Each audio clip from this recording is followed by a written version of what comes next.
You mentioned several times about the third shift and hiring 700 people. Yes. How does that work? Well, obviously that came as a tremendous surprise to us because during negotiations we were really trying to protect as many of our members as we could, including the people that we had laid off and some of our more senior members, which we knew wanted to retire. So we were looking for a win-win and actually bargained hard to make sure that we had agreements in place for both trades and production that would protect them.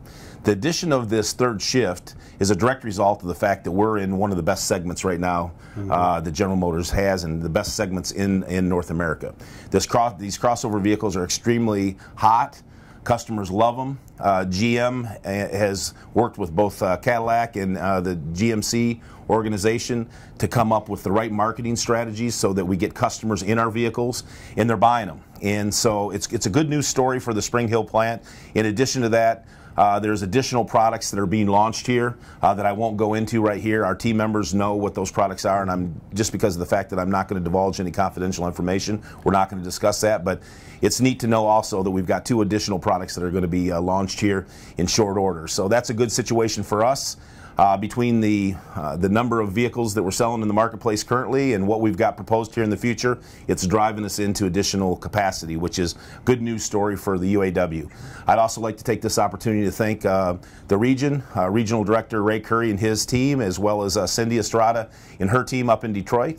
They have been tremendously supportive and have worked tirelessly to make sure that we got the necessary support that we needed to here. So I'm thankful to them and the efforts of their teams to assist us here. Right.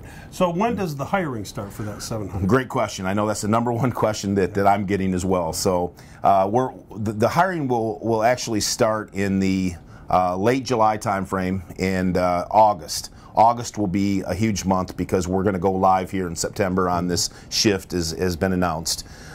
So we have to have everything in place and ready to go by the time that Labor Day concludes. So there's a tremendous amount of work that has to be done, a lot of training that has to be completed.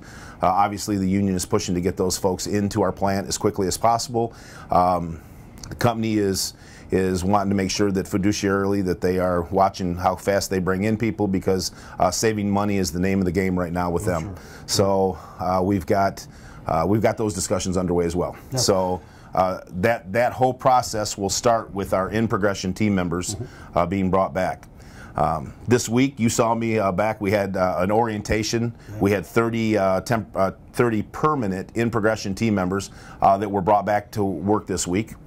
They were brought back in large part due to the volume that we're running, the line rate, and some increases that we did there. And so consequently, it was a very good news story seeing the 30 team members back and having them in orientation and welcoming them back to Spring Hill off of layoff. Good. So good stuff. One of the other questions that we got through the email was about the clothing allowance and how that works. Is that ready to go? It's in the process. All we're waiting for right now is obviously that letter of ratification from the International Executive Board. But once we get that, it'll be all systems go. The clothing company has asked that we wait until right around the last week in June, first week in July, before our members go up there in droves and try to purchase clothing, because that's a ton of clothing that they're going to have in the stores by that time, and that stuff doesn't happen just overnight.